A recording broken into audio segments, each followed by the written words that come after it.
صباح الخير عليكم حبايبي يا احلى متابعين في الدنيا، يا رب تكونوا بخير وباحسن صحه وفي احسن حال.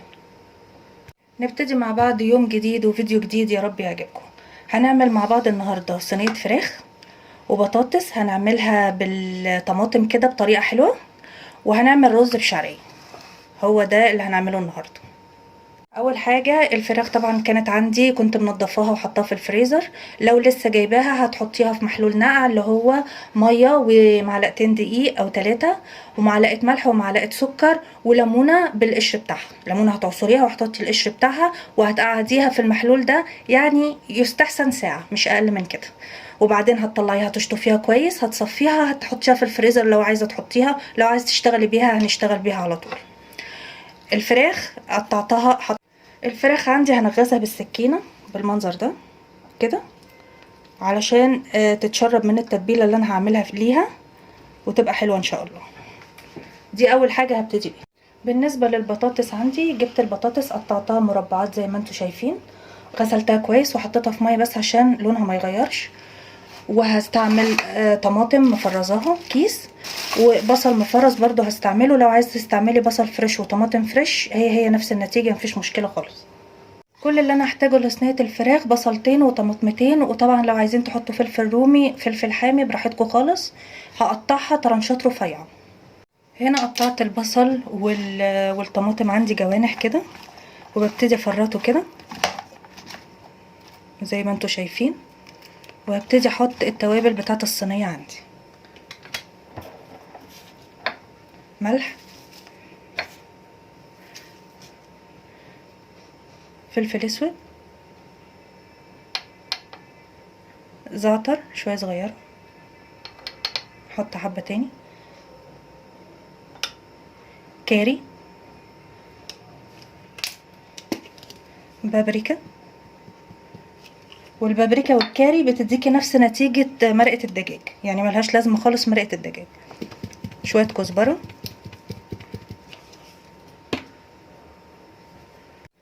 نص معلقة صلصة. وابتدي اقلب الخليط كله مع بعضه، بس انا عايزة ادعكه بايدي اكتر لان النتيجة بتبقى احسن.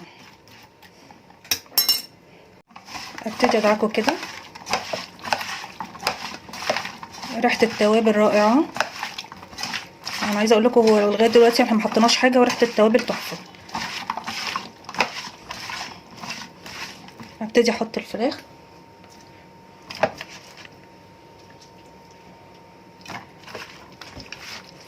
ادعك الفراخ كده.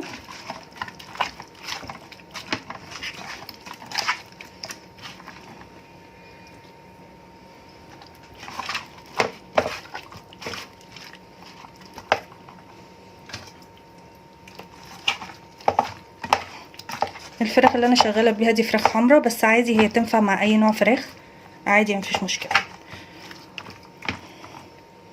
حتى لو عندك فراخ بلدي وعايزه تعمليها بالطريقه دي عادي جدا، مفيش مشكله. وعلى فكره بحب احط الكبد والقوانص معاها، بتدي طعم حلو قوي ليها.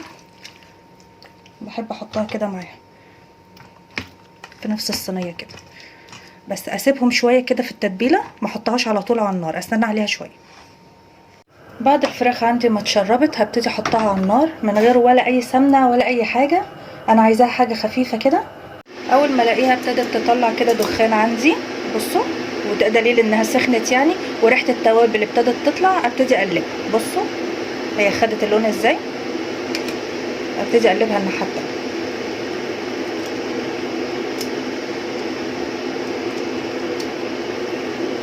اهي.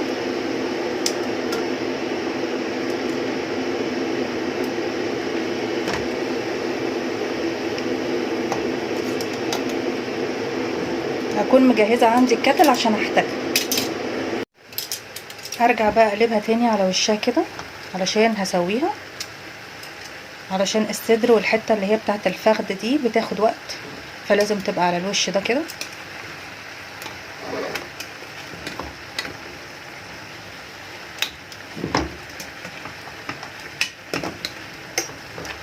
اهي كده، بصوا هي خدت اللون اهي. بحط لها ميه سخنه من الكتل مش ميه بارده اهي بالمنظر ده كده، واسيبها بقى تستوي مع نفسها. حطيتها كده ووطيت النار سيكه عليها كده واسيبها بقى مع نفسها تستوي. ابتدي بقى اعمل البطاطس عندي. حطيت هنا معلقه سمنه كبيره وبصل طبعا على حسب الرغبه. انا كنت مطلعه كيسين، خدت كيس واحد بس، يعني تقريبا بصلايه وسط. وانا بشوح البصل عندي بحب احط حبه فلفل اسود كده. انا بحب اشوح فيها البصل الاحمر مع الابيض، لان البصل الاحمر بيديها تسكيره كده، يعني بيخليها مسكره. بس هستنى لما تاخد لون ذهبي حلو كده وما غمقهاش قوي. بالنسبه لتقطيعه البطاطس تبقى وسط، يعني لا هي كبيره ولا هي صغيره اهي. استنيتها لما خدت اللون الحلو ده اهو ده ما غمقهاش عن كده، وابتدي بقى احط البطاطس على طول.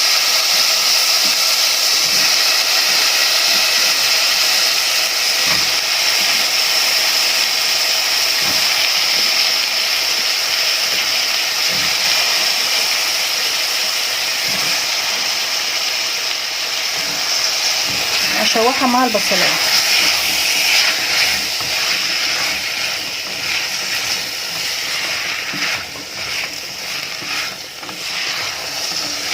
عشان تتشرب من السمنه ومن البصل.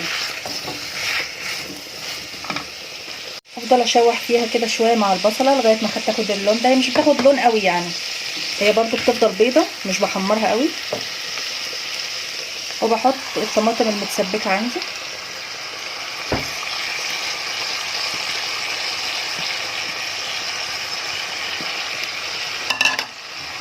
بديها تقليبه كده.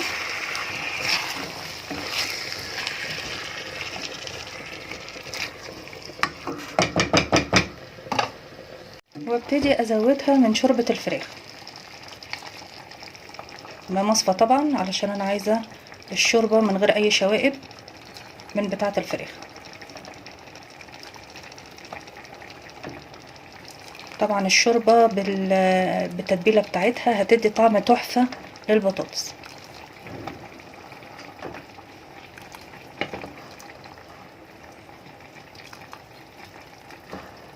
بالمنظر ده زي ما انتوا شايفين.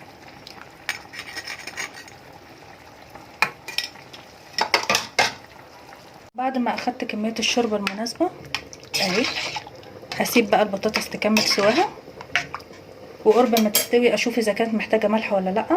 والفراخ هنا الناحيه التانية بتكمل سواها اهي. ابتدي بقى اعمل معاكم الرز. احط زيت، بعمل الرز بزيت. وطريقه الرز دي مش هتلاقوها غير عندي، علشان انا بس اللي بحط الرز الاول وبعدين الشعريه، فهتلاقوا الطريقه مختلفه لكن النتيجه حلوه جدا، جربوها بس. بستنى على الزيت بتاع الرز اما يسخن قوي، وبحط حبه رز اهي بالمنظر ده. بحمر الرز الاول، وبعد كده هحط الشعريه.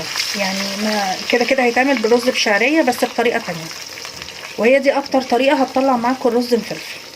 لان انا بستنى لما الرز يغلف الرزايه كلها، وحتى الرز اللي هحطه بعد كده هستناه برضو لما يتغلف بالزيت، فهتلاقوا الواحده بوحدتها في الرز. هستنى عندي لما الرز خد اللون ده اهو الذهبي اللي انتوا شايفينه ده. ببتدي احط الشعريه، وبما انها بطاطس يعني انا بحب الشعريه كتيره.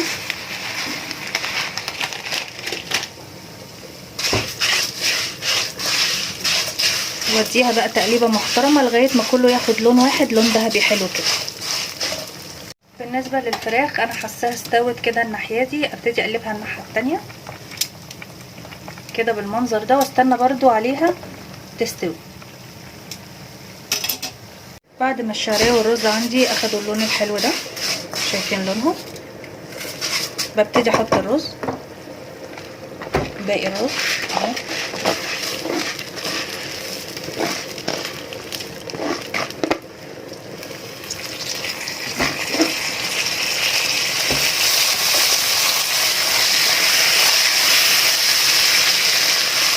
هستنى بقى عليه لما كله يتغلف بالزيت، ما استعجلش عليه خالص لغايه ما كله يتغلف.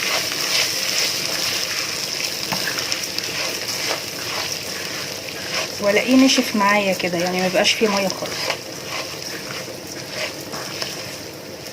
الرز انا ما بحطلوش حاجه غير الملح بس.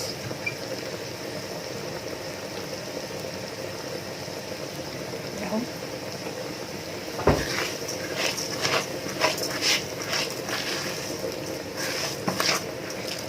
لما الرز اتغلف عندي بالزيت بالمنظر ده، بكون مجهزه ميه من الكتل، ميه سخنه.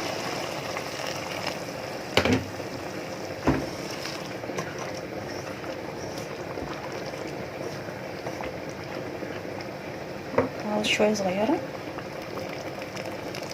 بس كده، وعلى نار هاديه واسيبه بقى يتشرب ويستوي. الفراخ عندي خلاص اتشربت، ودهنتها من الصوص اللي تحت في الفراخ علشان بقى احطها تحت الشوايه متوسطه الحراره. بصوا الرز طلع ازاي، خلاص كده الرز استوى. بصوا زي ما انتوا شايفين اهو، الواحده بوحدتها اهو، لسه طافيه عليه. تعالوا نشوف البطاطس. ادي البطاطس عندي اهي استوت. ده الشكل النهائي لاكلنا النهارده اهو، وده لون الفراخ بعد ما اتحطت تحت الشوايه والرز والبطاطس. يا رب اكون فدتكم ولو بمعلومه بسيطه، واشوفكم في فيديو جديد.